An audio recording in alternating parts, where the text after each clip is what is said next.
Hello, everyone. Hello. We're all here. We're cozy in this full house. I'm thrilled to see you. It is my pleasure to welcome you to the Toledo Museum of Art as we host the opening day and opening day lecture of Rachel Ruysch, Nature into Art. My name is Duffy Maddox, and I am the exhibition events specialist. I'm gonna tell you a short story, tell you a little bit about the programs we have upcoming, and then introduce our speaker this evening, Dr. Robert Schindler. As we will likely hear today, Robert has been working on this exhibition for a very long time, longer than I have known him. We met in 2022 when he started at the Toledo Museum of Art, and I was just returning from maternity leave with my daughter. I was working on the curatorial team at the time.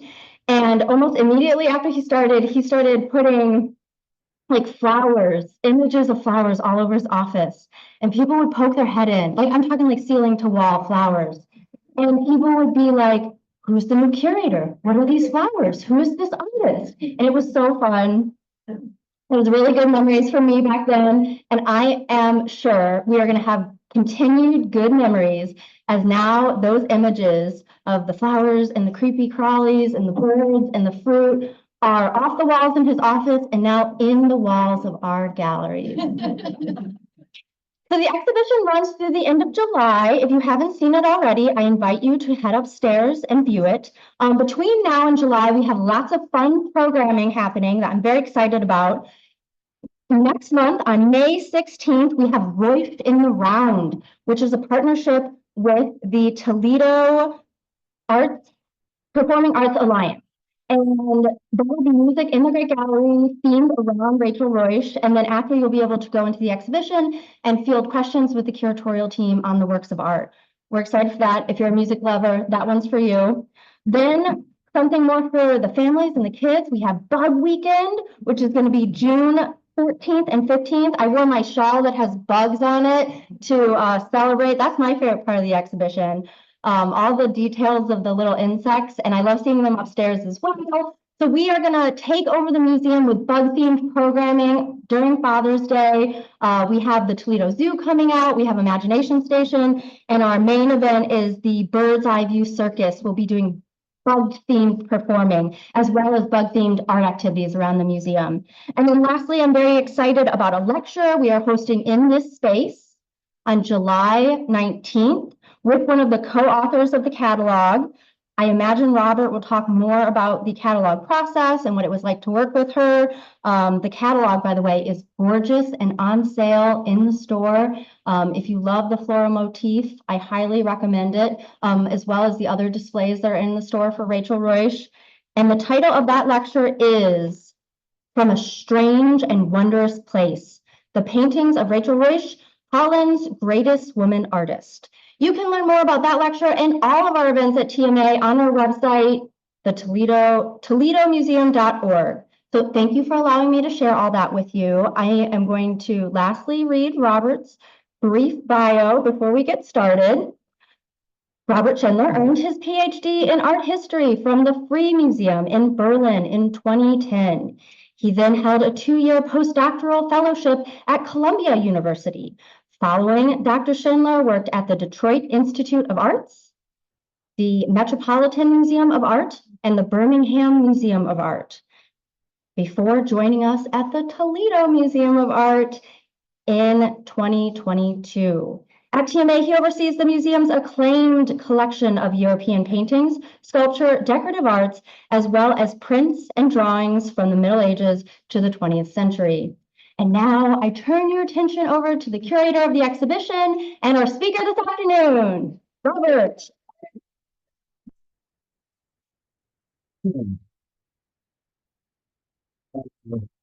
Thank you very much, Duffy. Good afternoon, everyone. Hello, TMA friends and supporters, neighbors, and family. Welcome to the opening weekend of Rachel Ruysch Nature into Art. I can't tell you how pleased I am that this project, which has accompanied me for a number of years, is coming to fruition here at TMA. which has the distinction, of being the first museum in North America to acquire a workwear.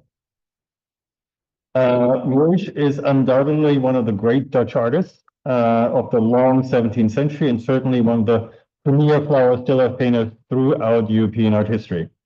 It was, when I got started on this, utterly surprising to me, if not outright shocking, that this exhibition is the first ever large monographic exhibition dedicated to her, and the catalog, which Steffi mentioned, is the first book published on her since 1956. So what I thought I'd do today is give you an overview of this artist's remarkable career, one that is indeed full of impressive feats and facts. For those who have already seen the exhibition, there will be some familiar faces, or rather paintings. And for those who have not, and who have not seen the exhibition yet, sign of hands, quite a few, excellent. I hope this will give you some useful context for what you're then about to see upstairs in our Level Special Exhibition galleries. Now, somewhat counterintuitively, I decided to start at the end rather than the beginning. In the fall of 1749, the artist and writer Jan van Gool visited the painter Rachel Ruysch in her home in Amsterdam to interview her for a collection of artist biographies that he was to publish soon after under the title Nieuwe Schouwburg. It must have been on this occasion that this portrait was drawn by artist Erd Schaumann from life, as the inscription in the lower left of the sheet makes clear, where it reads, maybe difficult to see, Ad vivum delineavit, October 20th, 1749. The drawing is an extraordinary testament to Rachel's appearance at the age of 86. Getting this old in the 18th century was a feat in its own right. As it turned out, the visit was timely because a mere 12 months later, Ruysch died and was buried on October 17th, 1950, as is recorded in the archives of the city of Amsterdam. But the end of this eminent Dutch artist was recorded in a single line right here. A single line that is preceded and followed by many names whose stories are lost or are still waiting to be recovered. And the process of recovery of the story of Rachel Ruysch is one that has been dear to me for a very long time now. And we are fortunate that we are comparatively well informed about Rachel's life, certainly more than we are about the average Dutch artist. And it is Van Gool's achievement to have recorded much of this information, which continues to be the most important source on her life. The drawing, here it is again, was likely made on Van Gool's behest with the intention to have it serve as illustration of his biography of Ruysch. Just like Van Gool went to speak with Ruysch to be sure that his account would be reliable, the portrait too was to be a true likeness of the artist. This then was to be paired with that of her husband, Julian Gool, also a painter, whose biography was likewise included in Van Gool's book, although it was significantly shorter. Apparently his life was much less remarkable than his. And if I may say, his work is also much less remarkable.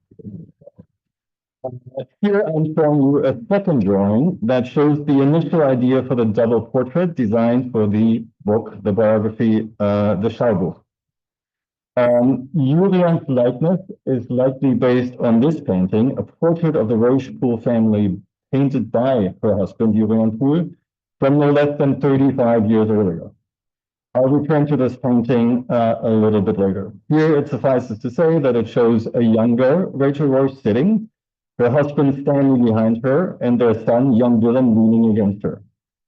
Poole had died, her husband had died in 1743, so recording his likeness from life was impossible, leaving this painting to be the source which stayed in the Ruysch family, where Van Gool must have seen it when he visited.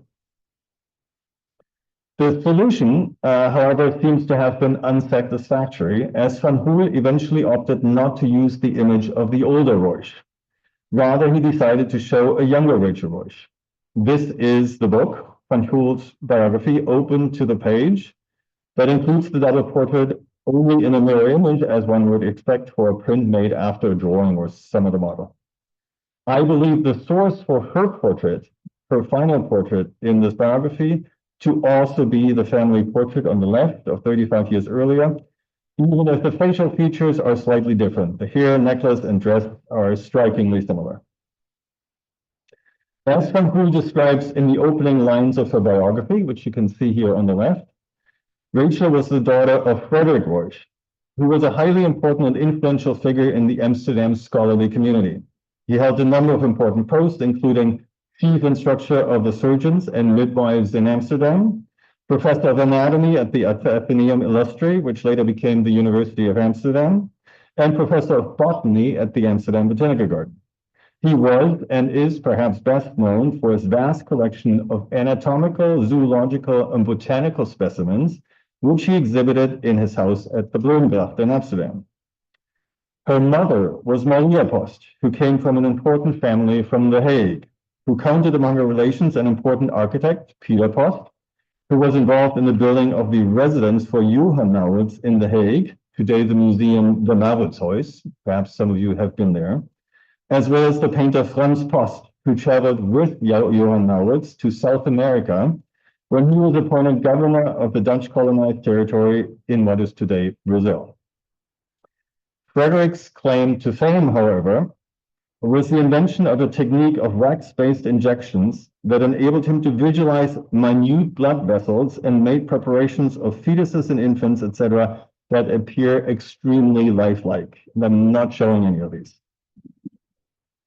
You can, though, if you Google Frederick Ruysch and St. Petersburg, you'll probably come across some.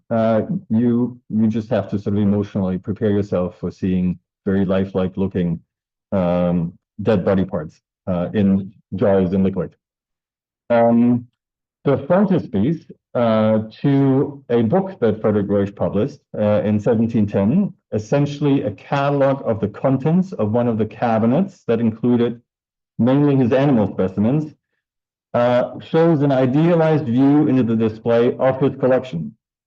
And just to hint at the socioeconomic stratosphere that Rachel grew up in 1716, her father sold the entire collection for the really significant sum of 30,000 guilders to the Russian Tsar Peter the Great.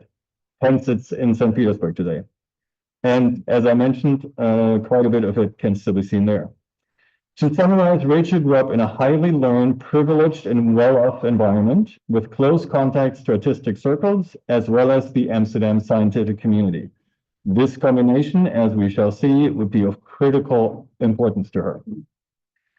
Van Hoel mentions her innate artistic talent, Rachel's innate artistic talent, that showed from a young age, which was recognized then by her father, who then apprenticed her to Willem van Elst, a leading flower painter in Amsterdam at the time. Ruysch likely joined Van Elst's studio in the late 1670s, but according to a biographer, eventually surpassed him. Nature itself then became her teacher. This is all from Van Hoel, which, through exhausting study and practice, she came to master.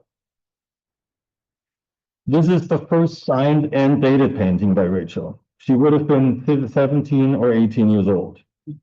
Already, she proudly and elegantly, and I put a detail up on the right, signed her work. She's either still in Van Elst's studio or has just left it. Van Elst died in 1683.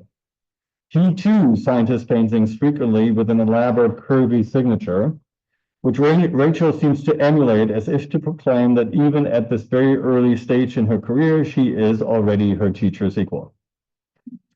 Flower sales in one form or another were her genre from the very beginning. This was certainly a product of her training with the leading flower stiller painter, Van Elst, but also conditioned by her father's scholarly interest in nature, including botany and zoology. But one must also consider that women at the time were not permitted to study human anatomy by way of drawing the nude body.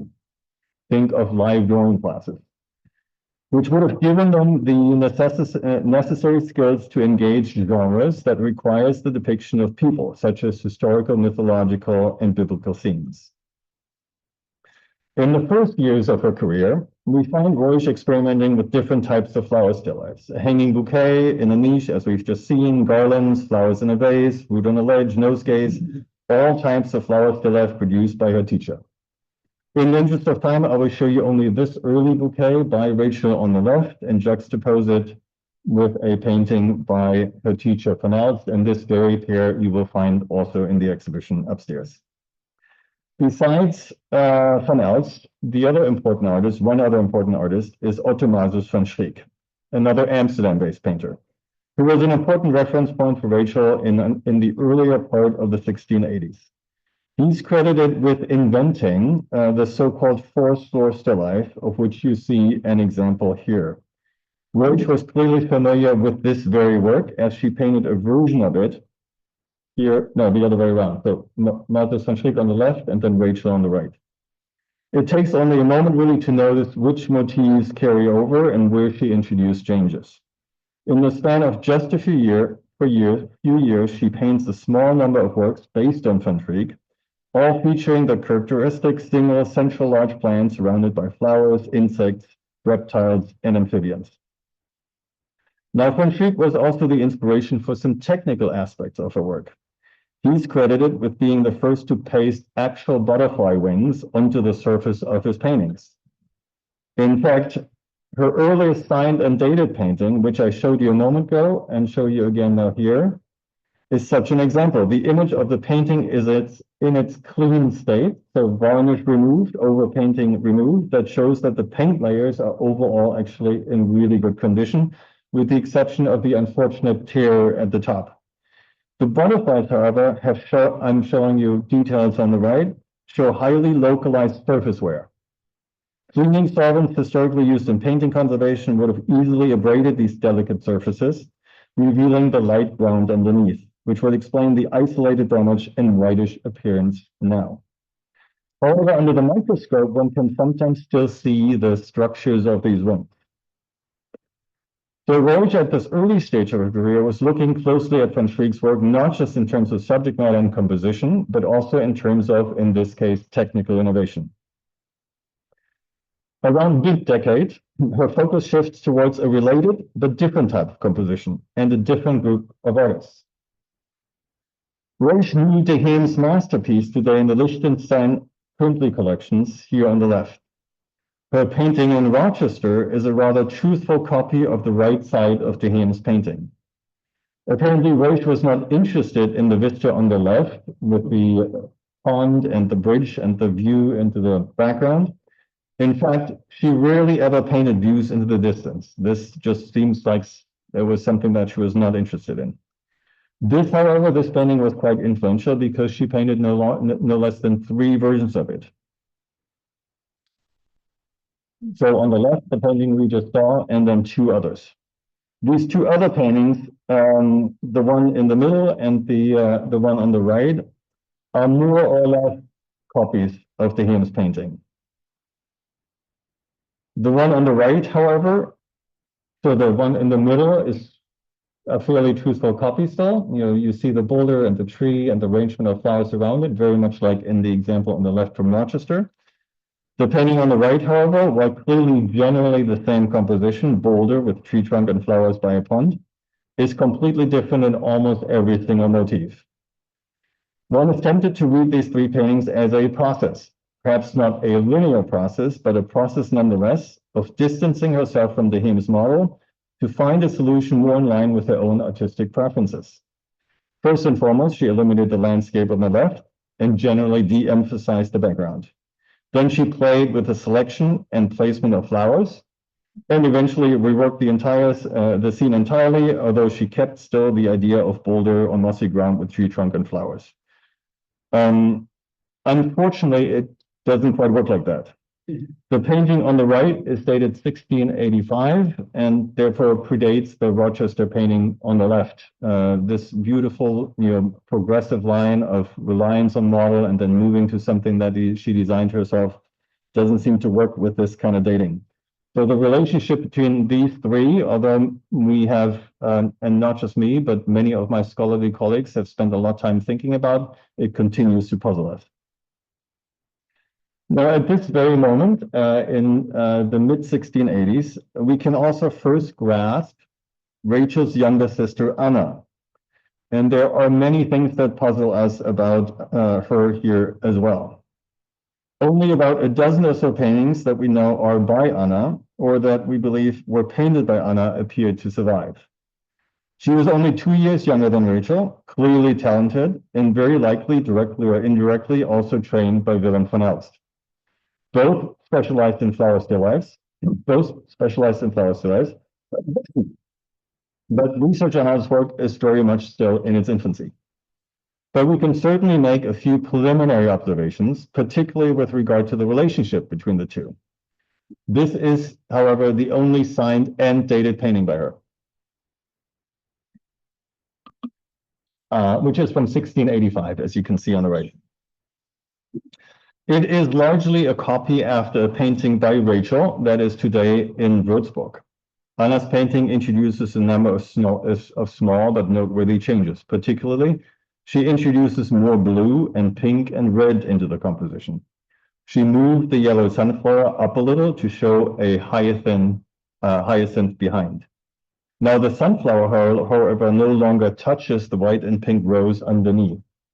So this is the petal of the sunflower that touches here. She moves it up a little. That's the hyacinth. So the petal here doesn't touch the rose anymore. Which means that in Anna's painting, this entire situation here is not very successfully resolved. You may argue that Anna does not have perhaps the same sensitivity when it comes to rendering really subtle effects of light and shade or capturing surface textures, but she's clearly equally or more talented than many of her male contemporaries who are better known today. Anna too experimented with different types of flower still life painting. Here she painted a flower vase, and I juxtapose it with a very similar looking painting by Rachel from 1686. Their compositions are almost identical, although they don't paint the same bouquet. One must imagine them really working side by side and after one another or from the same source material, as is evident from the central white blossom that is identical in both paintings. So the central white blossom, everything else is different, but this is really identical down to sort of how the different petals are shaped. Just like Rachel, Anna also looked to other artists for inspiration. I mentioned her teacher, Otto Moses van Schriek and Jan Davidson Terheem, but Anna was also seeking to learn through copying. Anna copied a painting by Abraham Mignon today in Brussels. On the left is Anna, on the right is Abraham Mignon. Anna is largely truthful to her model, although spatial relationships between the various composition elements have often shifted slightly.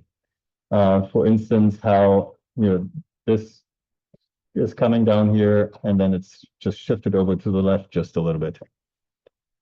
And here I'm showing you a detail of the poppy with the snake underneath. The Anna's painting is signed and dated, which then allows us to attribute other works to Anna as well, including this work. So Anna's work on the right, on the left, on the right, a work that is not signed, but which we believe was painted by Anna as well. Again, like her sister, she takes compositional elements, copies them essentially one by one, like in this case, the poppy and the daisies, and this is the same as this. These two are the same, but they are just shifted, and this leaf is the same as this one. Just some examples. All taken from Mignon, but then rearranged to develop a new and unique composition. My point here is that even with so little known about Anna and her work, we can safely say that she was a gifted and creative artist in her own right, even if we assume that she took her cues from her sister. As far as we can tell, though, she never really developed much of a career as a professional painter. Anna outlived Rachel, however, and died in 1754. No portraits of her survive. She was never even mentioned by Van Gool. Memory of her artistic legacy was then lost early and never really resurfaced in a meaningful way in late art histories that only marginalized women. Recently, fortunately though, in the wake of increased interest in women artists, Anna is getting more attention, and works by her have begun to show up in exhibitions. The group of works by Anna that we have assembled in the exhibition upstairs, however, is the largest group that has ever been brought together. But let's backtrack and return to Rachel. The late 1680s and the early to mid 1690s are a particularly interesting period in her work. She clearly developed a stronger interest than ever before in plant and insect species that were not native to Holland, nor even Europe at large.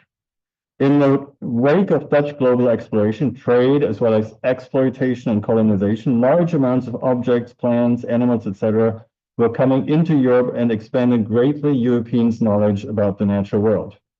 Many were collected and appreciated as curiosities, but scholars and scientists and artists also, more than ever before, attempted to catalog, categorize, and analyze the natural world in order to better understand it.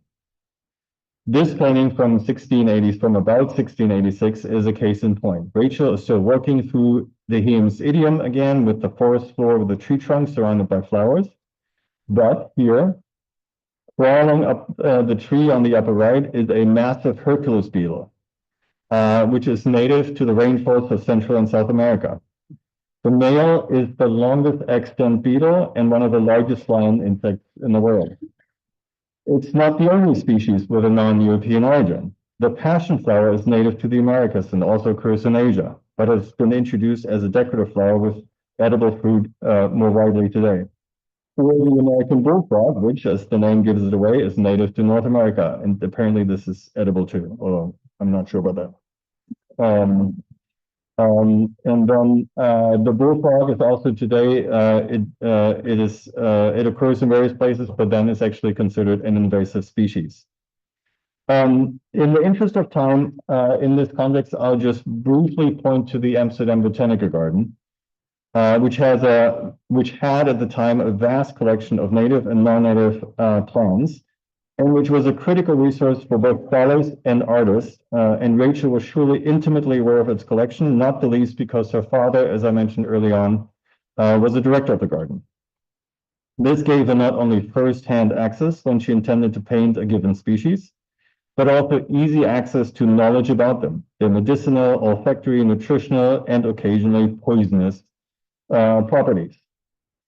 The strangest painting, however, and this is my favorite, she ever painted, is this one. And it fits squarely into the context of an evolving understanding about how nature functions during a period that we've come to call the scientific revolution.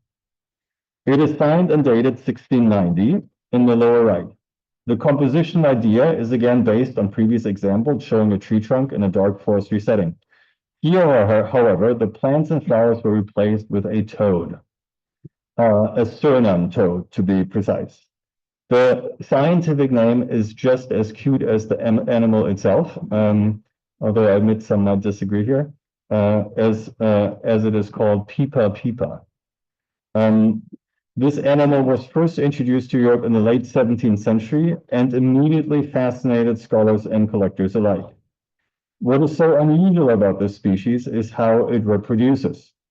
After mating, the female releases eggs that are then pushed on and stick to the mother toad's back.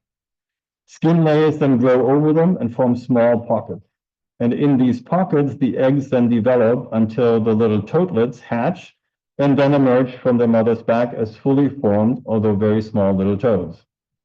The main point of interest, the pockets on the toad's back, are clearly visible in the painting. In fact, it seems that the toad is propped up for us just so that we can see these distinctive features. We can also make out at least one young between the legs of the mother toad down here. We can trace this animal in several natural history collections in the Netherlands in the late 17th and early 18th centuries, and know of written accounts about the features of the toad, including that when you beat them on the back, the little toads would pop out. I suppose this tells us several things, not the least among them that live specimens of the toad were kept in Holland at the time. And I understand it's actually quite easy to keep it as a pet if you're interested in having something somewhat unusual. I haven't had any luck convincing my family so far. But for instance, until very recently, they kept this toad also at the Toledo Zoo. The painting relates to a drawing that I discovered a few years ago at the Royal Society in London, and that I now believe to be the only known drawing by Ruysch. Here too, the toad is seen from above and arranged diagonally across the sheet. The hind legs are shown in the same position.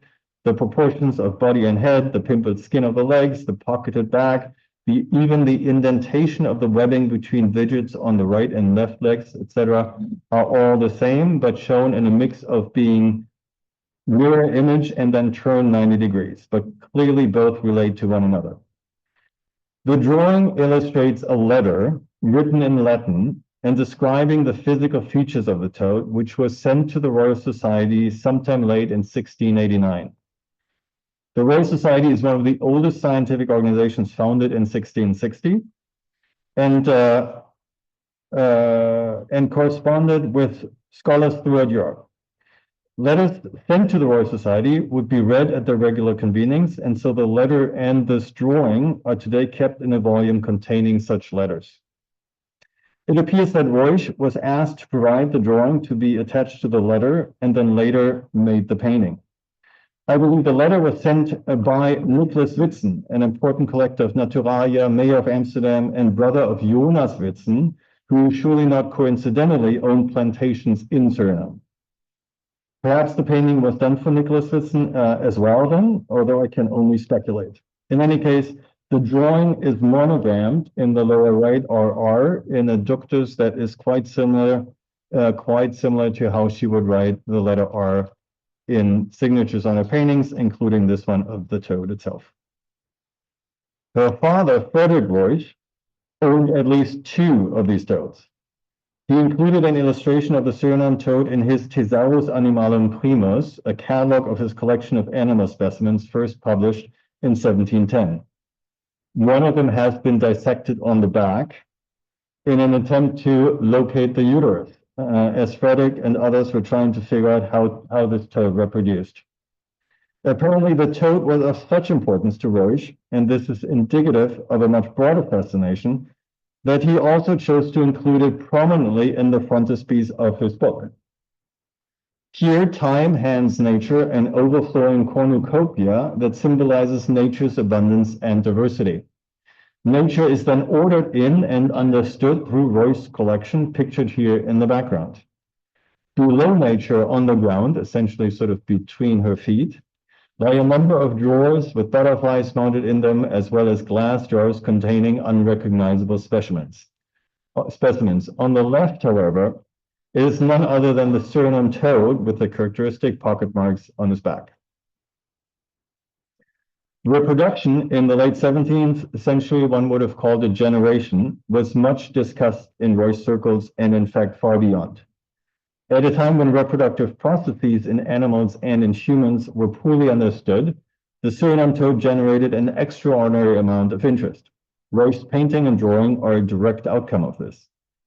It is not the only case, however. Butterflies puzzled scholars as well as artists in their wake. Occasionally, the scholar was the artist and the artist was the scholar. An artist with special and well-documented interest in butterflies was no other than Otto Malthus van Schriek, whose work we have seen Rachel was particularly interested in. French physicist and traveler and writer Balthazar de Monsigny, who visited van Schriek in August of 1669, later wrote that he saw, quote-unquote, curious butterflies at his house. These were part of a larger collection of insects and other creatures, including snakes, as Arnold Houbraken tells us in his biography of Otto Malthus van Schriek. In fact, Houbraken quotes van Schriek's widow when he tells the now well-known anecdote that the snakes were so trusting that they posed for van Schriek when he wanted to paint them. From Monsigny, from an inventory of van Schriek's possessions drawn up after his death in 1678, as well as subsequent estate sales, we know that he owned books on natural history and natural specimens, in addition to his apparently quite extensive vivarium.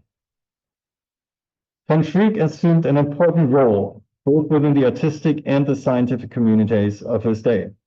We have every indication that he was deeply engaged in the pan-European scientific discourse of his time.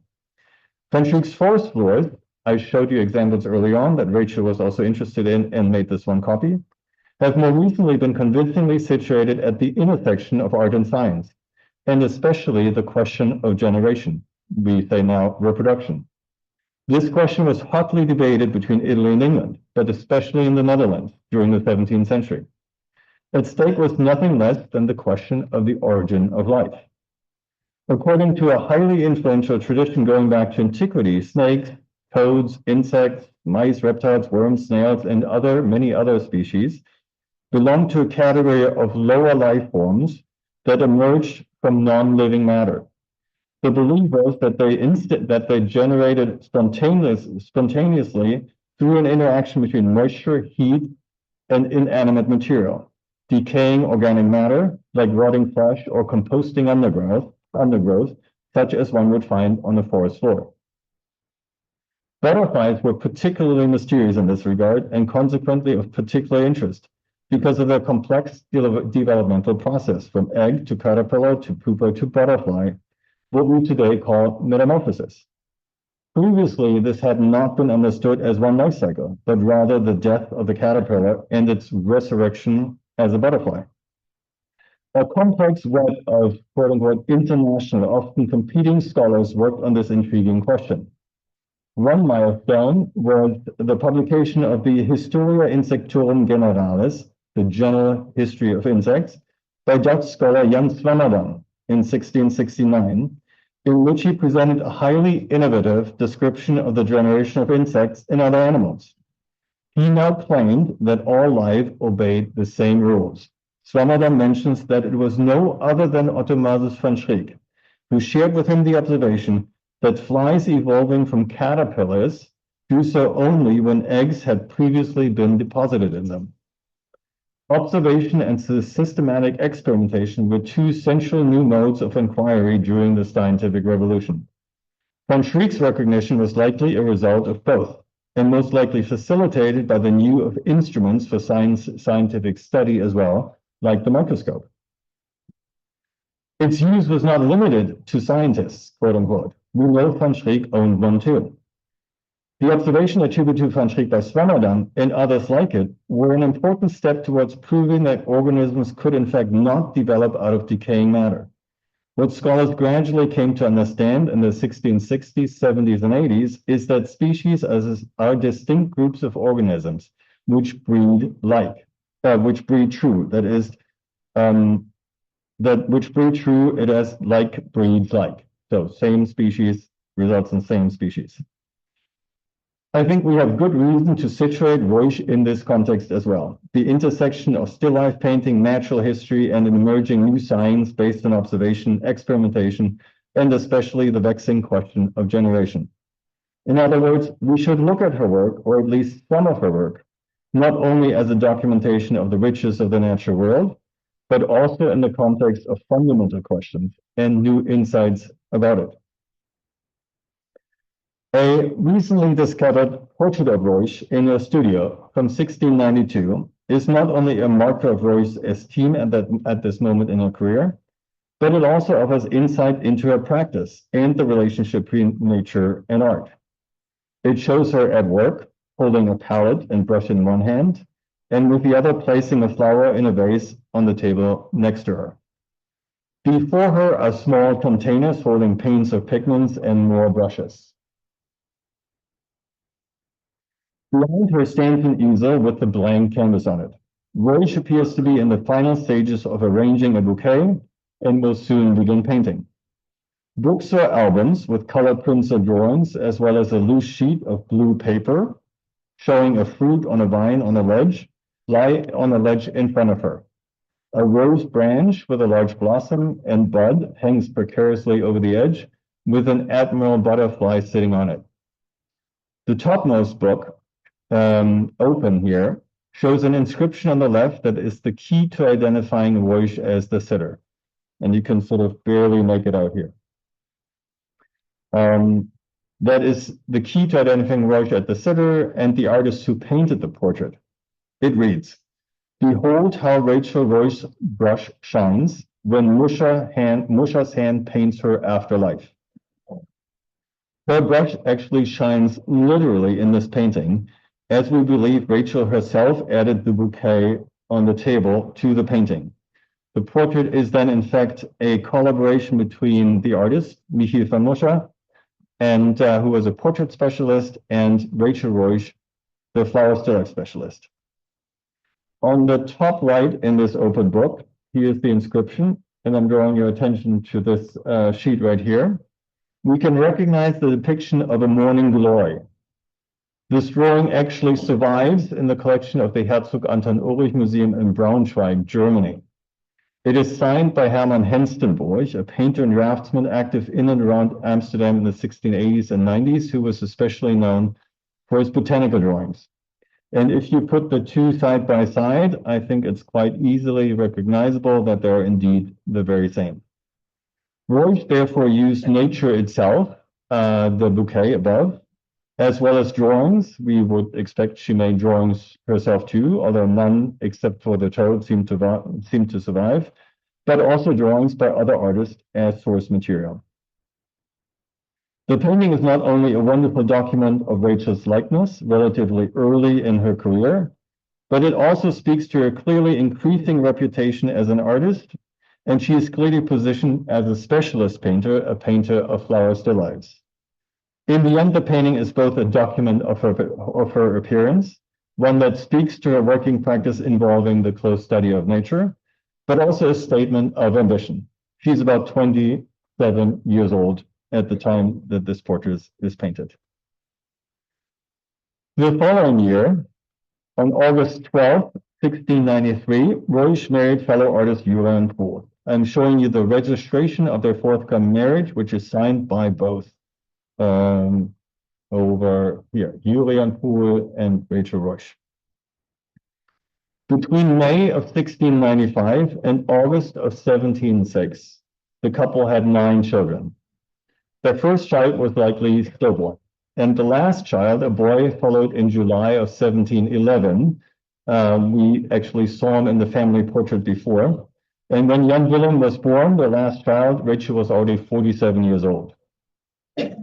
Now, despite having a child on average about every 15 months, not counting the latecomer Jan Willem, her output in terms of her paintings did not seem to have diminished.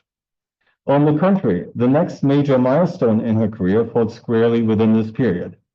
In 1701, she became the first female member of the Conferrie Pictura, an important artist guild in The Hague, not far from Amsterdam, where she had been born before their father moved the family to Amsterdam. Guild rules in Amsterdam excluded women, so she couldn't become a member in the St. Lucas Guild in Amsterdam. When she became a member, her husband became a member too. Although, as I indicated, he was the lesser artist, which was apparently also recognized at the time, because it was common for artists when they became guild members that they would submit a work as proof of their artistic abilities. And in the case of Julian Pohl and Rachel Ruysch, he was only accepted by way of a work by his wife. And I think that is quite telling. If I were given the choice today, I think it would be quite obvious that I would prefer a painting by her over a painting by him. In the first years of the 18th century, Rachel painted about 1 or 2 large paintings per year.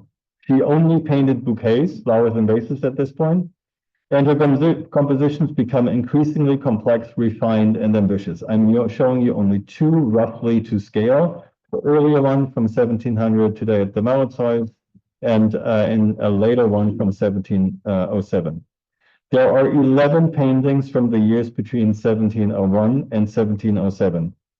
And while we do not know a single first owner, they seem to have earned her widespread recognition, which eventually culminated in her appointment as court painter to one of the most important German princes, Johann Wilhelm, the Elector Palatine, who resided in Düsseldorf. This was a tremendous honor that also came with significant economic benefits. We know she received an annual salary, various gifts of silver, and a medal showing her patron's likeness, Johann Wilhelm's likeness, as her biographer. All this information comes from a biographer, Van Poel. She was not required to reside in Düsseldorf, and for all we know, she only ever visited Düsseldorf twice, in 1710 and then again in 1713. And up until now, this clearly was the high point of her career. Now, how did this come about? Johann Willem had spent time in the Netherlands and certainly met her father, Frederick Ruysch, and quite likely perhaps the artist herself too. Johann Willem and Frederick, her father, corresponded. They were writing letters back and forth between at least 1705 and 1715. And Frederick seems to have actively promoted his daughter, as can be gleaned from surviving correspondence between the two. In July of 1708, he wrote to Johann Willem, Frederick wrote to Johann Willem that Rachel had completed a painting for the prince and that she would soon send it to Düsseldorf. Most likely, this is a reference to this painting on the right, which is dated 1708 and belonged to Johann Willem. About a month later, Frederick thanked the prince for appointing his daughter as court painter, and this appointment could very well have been a direct response to this very painting. And then a year later, she painted the so-called fruit piece on the left as a pendant to it, so they both form a pair, and they both belong to Johann Willem. In a letter from July of 1708, Frederick points out explicitly that this painting was made from life, the painting on the right. The claim, in short, is that the representation is accurate. This quality, quote unquote, from life was clearly something that Frederick expected Johann Willem would appreciate, and rightfully so. Surviving correspondence from 1705, for instance, shows Johann Willem requesting that his representative in Amsterdam purchase colorful representations of plants and animals. Clearly, he was looking to acquire botanical and zoological illustrations. But Johann Willem was also interested in specimens. A letter from September 1708, sent by Frederick to Johann Willem, includes a whole list of items that Frederick was about to send to Düsseldorf, including some of his anatomical preparations. We also learned that he was interested in acquiring rare plants and trees and asked to have some sent from Amsterdam's botanical garden. Johann Willem's interest is, of course, not surprising at all, given that by this point, there's a long-standing fascination with collections of naturalia and related objects. Rachel's works for Johann Willem would have certainly appealed in the context of these interests, both for its mimetic qualities from life, as well as for its inclusion of non-native species such as the orange in the lower left. Johann Willem's collection of paintings, however, was arguably one of the most important paintings collections in Northern Europe at the time. Since 1714, parts of it were housed in a purpose-built gallery next to the palace in Düsseldorf, and quickly became, and continued to be throughout the 18th century, a major attraction for visitors from near and far, including, for instance, Thomas Jefferson, who, he makes clear, did not like Rubens. We are exceptionally well informed about the collection, its history, and its display at various points throughout the 18th century. Johann Willem owned 4 paintings by Rachel, which we can trace through various inventories, published catalogs, drawings, as well as archival material, starting in 1706, in 1716, the year of his death. 34 of these were on display in his bedroom, including the stunning large horizontal format, which is among the most ambitious paintings Rachel ever made. After Johann Willem's death in 1716, the entire collection, or part of the collection, was inherited by his brother. And in 1730, those from his private apartments, in total some 250 paintings, were transferred to nearby Mannheim, where they hung in the Mannheim residence. A series of drawings survive that show us how the collection was hung in Mannheim. The display is highly symmetrical with regard to subject matter and dimensions.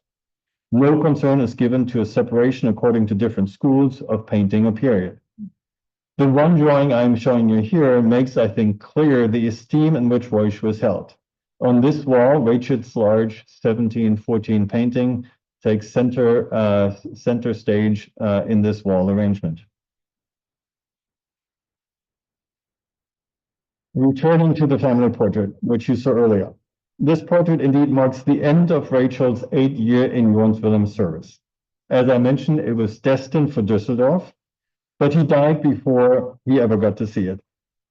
Van Hoel, her biographer, actually recounts the circumstances of this production in specific detail. He states that it had been painted for Johann Wilhelm, but when the portrait was finished and ready to be shipped to Düsseldorf, where the prince resided, news of his sudden death reached Amsterdam. And the painting then never made it to Düsseldorf, but stayed in the Ruysch family until Van Hoel must have seen it when he went to interview Rachel for his biography. So think back to those drawings that I showed you at the very beginning. Now, I am then wondering if this Düsseldorf painting, the family portrait, is not itself an illustration of this claim after life. Rachel's husband is pointing to a painting on an easel in the background on the right. What can be discerned corresponds with the bouquet on the table on the left. The artist is seated next to her subject, the bouquet on the left. Poole, standing behind her, has one hand on her chair, then the chair she sits on, and with the other points at its painted representation on the opposite side, as if to invite us to verify its pneumatic reliability. The gestures underscores Rachel's work translating the flower bouquet into its representation. So following this line of thought, it seems only natural, no pun intended, to assume that this bouquet too, like the one in the earlier portrait of Ruysch in her studio, was painted by Rachel herself. And as a matter of fact, it would not have been the first time she painted this bouquet or a very close version of it. Because on the left, you have the detail from the family portrait, and on the right, a painting today in Karlsruhe, which is signed and dated 1715. So just a year before the family portrait, and despite small differences, it is very clearly the same composition. And you will find the family portrait and this flower life on the right hanging side by side in the exhibition above. Now, the painting in Karlsruhe, the one here on the right, never became part of Johann Wilhelm's collection in Düsseldorf, but it may well have been intended to. It is intriguing to think that Johann Wilhelm was meant to receive not just the family portrait, but also the painting that is depicted in it. Now, one more thought.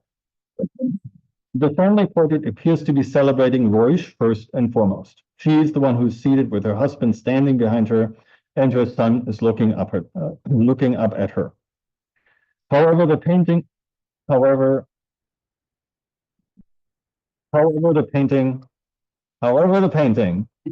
painting,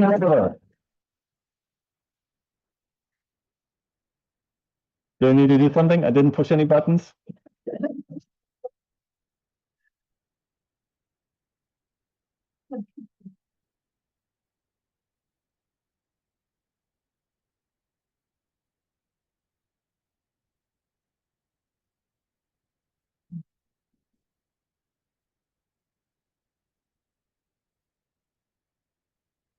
It's not working, is it? It's not working.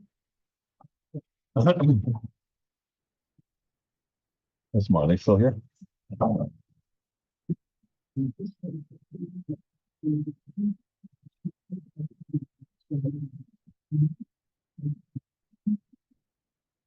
Is this one working? All right, excellent. So one more thought regarding this family portrait. It appears to be celebrating Ruysch first and foremost. She's the one who's seated with her husband standing behind her, and her son is sort of looking up to her, handing her a medal with a portrait on it on a red ribbon. However, the painting also celebrates Johann Wilhelm and his patronage of her just alike. The son directly refers to Johann Wilhelm. After all, he is called Jan Willem. So Johann Willem is the German name, and Jan Willem is the same name in Dutch. Son Jan Willem is handing his mother the medal which Johann Willem, her patron, gave her, symbolizing the bestowing of Johann Willem's patronage onto Rachel. After all, the medal that he is holding actually contains a likeness of Johann Willem. It is a symbol of his patronage that is literally given to Rachel by her son and metaphorically awarded to her by Johann Wilhelm. One might even go so far as to see it as an allegory of artistic patronage, and therefore suitable as a gift from Rachel to Johan Willem. Around the same time, and then shortly after, she continues to paint a series of pendants, including this one. The fruit piece on the right was painted in 1716 and is now in a National Trust property in England in Dudmaston Hall, and forms a pair with Toledo's undated painting, probably painted a few years later. We do not know the early history of the pair, but we can trace it back to at least 1832, when both were in England in the collection of William Wells. Both were sold with Wells' estate in 1848. The fruit piece was acquired by Francis Darby and then descended in the Darby family until transferred to the National Trust together with the house, Dudmaston Hall, near Birmingham in England in 1978. The painting still today hangs in the sitting room at Dudmaston Hall, although we have it here now for 4 months, where it's hanging next to its pendant, the Toledo picture, which went through several collections, auctions, and dealers until sold to TMA by a British London-based dealer by the name of Edward Spearman in 1956. Anthony Spearman recently published a memoir, and if you want a fun read on the art market in the years following the war, I highly recommend the read. There's a passage that refers to our painting. And this is then the first time that these two paintings have been brought together in 177 years. In the very late teens and very early 1720s, Ruysch painted two important pairs of bouquets and fruit pieces. I have tried for years to track these down in the hopes to not only study them, but also include them in the exhibition, but have had little luck. One pair I believe to be in Brazil, but the other one was split up. The bouquet is untraced since 1899. The fruit piece, however, I was able to find just a few months ago in a private collection in, of all places, California. And the owner then kindly allowed me a visit to study it. And this is a photo that I took in his apartment. I think the painting is sort of propped up on his kitchen counter. The painting is absolutely stunning and an incredible state of preservation. And assuming that we would have been able to afford it, to include it in the exhibition, the owner, to my great disappointment, did not want to part with it. So it's still in California and not here in Toledo. A painting from 1723, now in Glasgow, is then the last known painting before Ruysch's output diminished considerably and may even have ceased completely for a period of 10 plus years. We already get a sense of her response to changing tastes in line with prevailing 18th century Rococo tastes. The palette is a bit brighter, as is the background, and the light is more evenly distributed, making smaller flowers at the periphery more prominent. Now, in the same year, 1723, she and her husband win the jackpot in the lottery. They win the very substantial amount of 75,000 guilders. Now, in relation, her father sold his collection to the Russian Tsar Peter the Great for 30,000 guilders. They win 75,000 guilders. And another point of comparison, when her father moved the family to Amsterdam, he bought a large house, one of the best addresses in town, for 8,500 guilders. So a very substantial amount of money. The Ruysch family was undoubtedly well off before, given existing family wealth and her economic success as a painter. But this sort of put the icing on the cake. And she certainly didn't have to paint for a living anymore. But I think that sort of the aforementioned changing taste for lighter, more decorative pictures as the 18th century got further underway likely contributed to her putting down the brush for an extended period of time.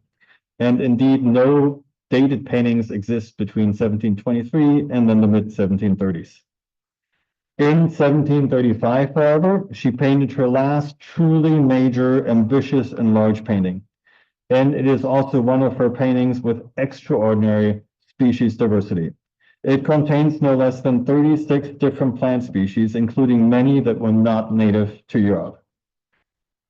In the catalog of the exhibition, we examined it in depth. I'm showing you here the two illustrations that we have in the catalog that identify the non-native species and indicate where they come from. And they come from all over the globe, from Australia, Asia, Africa, and the Americas, all combined in this one painting.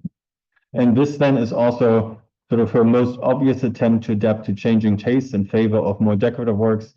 So it was more common as the 18th century got underway to include an outlook into a garden setting, and she indicates that just a little bit with the garden sculpture, which you can barely see here. In the following years, Ruysch painted about one painting per year. She's now in her 70s. Likely, she only painted because she wanted to. Her production became much more modest in size and ambition. She also returned to the much smaller nosegays genre that she painted earlier in her career, and now often also uses a horizontal format, which she didn't really before. Remarkably, she included in almost all her paintings from this period her age next to her signature. This painting, which measures only 6 1/4 inch by less than 7 inches, includes the year 1748 when it was painted. You can see it's not well preserved. It's R. Ruysch. It's the 1748 down here, and above it, her age 83. And just to give you sort of how modest and small the painting is, I included a photo of someone holding it unframed, which is not me. No museum professional would ever do that. Just for the record. And it is only one of 2 paintings from this year, and arguably her last surviving painting. And a year later, to return to the beginning of the lecture, Schaumann drew her portrait. It includes the tools of her trade, a palette and brush, her subject matter, that is nature in the form of grapes and perhaps plums and peaches, and the medal that she received as court painter from Johann Wilhelm. The drawing is then about only a year later than the painting, and pretty much precisely a year before she dies. In that same year, 1750, an exceptional standalone publication of 12 poems is dedicated to Ruysch, possibly still during her lifetime. Few artists, let alone women artists, were ever honored in such a way. It included, for instance, a poem by Dutch poet Nicholas Simon van Winter, composed in 1749. And I'm reading just a few lines. Quote, "What joy! The queen whose mastery rules art enters the gallery. Respectable old age with silver crowns her head. O Rachel, clever goddess Flora, O crafty Ruysch, whose fame, still matched by none, will spread throughout the earth." This is the collection of poems. It proved true and not true at the same time. While Ruysch was never forgotten, her appreciation was clouded in perceptions of gender, which in turn resulted in an exclusion from art historical narratives, scholarship, and museum displays, along with many other female artists. In addition, Rachel's work was actively separated from its scientific context.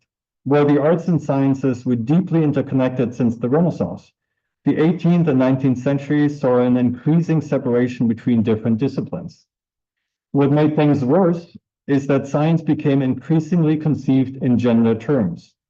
Science was considered universal, objective, and rational by men, and these were characteristics attributed by men to men. Women were instead associated with emotion, intuition, irrationality, and the like. Women's role in culture and cultural production, including the arts in the 18th and 19th centuries, also became associated with such categories as decoration and ornamentation. This still rings true in the introduction to the 1956 catalog of Rachel's work, which is an especially misogynistic example of her gendered reception. Quote, "This delicate art would be thought to be peculiarly adapted to the feminine eye and paintbrush, and women certainly delight in flowers beyond the habit of the average male," end quote. While much has been done since since then to tell previously untold stories or to tell better and more complete stories, to introduce or reintroduce female artists into said narratives. Much more work still needs to be done. This exhibition, the research conducted leading up to it, and its catalog aim to do exactly that. At the same time, the exhibition you see upstairs and the entire project is far from the final word, and it is my hope that it will only encourage more interest and more scholarship on this fascinating life, on the fascinating life of this eminent artist. Thank you very much.